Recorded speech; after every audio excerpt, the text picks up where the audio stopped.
It was Halloween, that time of year when everyone dresses up in costumes and goes out trick-or-treating or to parties. I never really liked Halloween, but that year, something happened that changed my mind forever.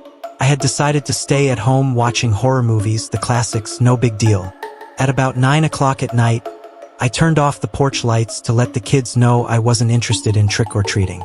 My plan was simple: pizza, soda, and movies until I fell asleep. As I watched the second movie, the knocking at the door started.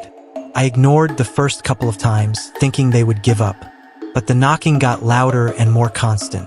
Annoyed, I paused the movie and got up to open the door, ready to scold whoever it was. When I opened the door, no one was there. Just the cold October breeze and empty streets with ghost and witch decorations. Returning to the couch, the knocking started again, but this time at the living room window. With my heart beating faster, I peeked through the curtain. Nothing, just darkness and the occasional light from the street lamps. I decided to ignore it, thinking it was just kids playing pranks. However, it wasn't all a joke. At midnight, when I was finally getting ready to go to sleep, a loud noise came from the basement. It was as if someone was down there, throwing boxes and tools around. I grabbed a baseball bat and shivered down the stairs. When I turned on the light, the basement was in complete disarray. But what scared me the most was seeing the small window overlooking the garden wide open. I called the police immediately. While waiting, I heard footsteps on the upper floor. I was not alone in the house. With bat in hand, I slowly climbed each step, trying not to make a sound. When I got to the top, all was quiet.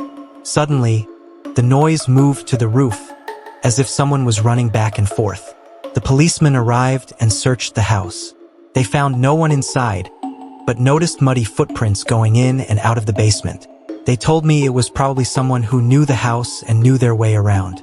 I stayed with them until they made all the reports and left. As soon as they left, I heard a laugh from the basement. I went down again, this time more angry than scared. No one was there. The next few days were a whirlwind. The police came back with more questions, they checked neighbors' security cameras, and finally, 2 days later, they arrested a young man from the neighborhood.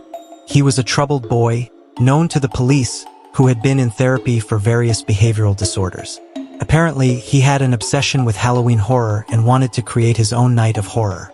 What no one expected was that in his home, they would find evidence of a planned killing spree at the local school. Lists of names, building plans, homemade weapons, and more. All planned for that night, but for some reason, he decided to come to my house first. Maybe he just wanted to practice, or maybe something stopped him. I'll never know. Since that night, Halloween has never been the same for me. I can't look at a decoration or a costume without remembering those thumps and that chilling laughter from the basement. What could have been a massacre ended up being just a night of terror. For me.